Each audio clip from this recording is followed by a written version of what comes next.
Ano,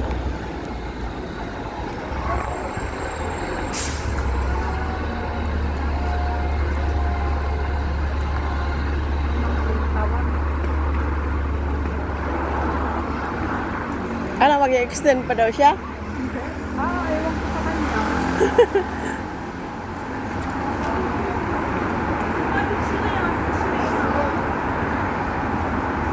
Mga parang... Aray, ganahe. Ha? Kukontrolin na sana yung motor na yon.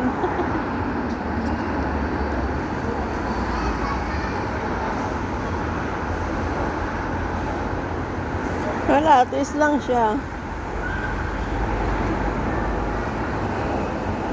Ang masakit yan, hindi ka man lang pinapa-doktor. Oo. Kasi nanghinayang sila na ipagamot ka. Dapat sabihan mo sa kanila, madam, kailangan ko na kamo ng doktor. Oo, matagal na yung kamay ko. Ba't dali-dali.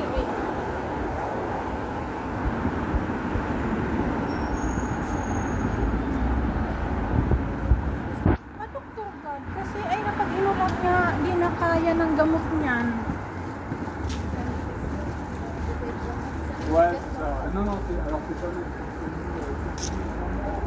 Hindi kaya biro yung daliri mo na yan. Oo, malala. May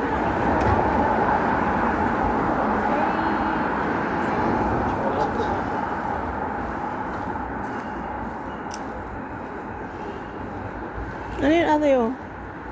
malabas yung bag lang siguro. Ano mo yan, pa-doktor mo yan. Kamo kailangan ko na ng doktor kasi matagal na to. Pero 1 year na yata yan eh. Pabalik-balik lang. Yung krem kamo na binibigay mo, hindi kamo Effective. hindi effective sa'yo.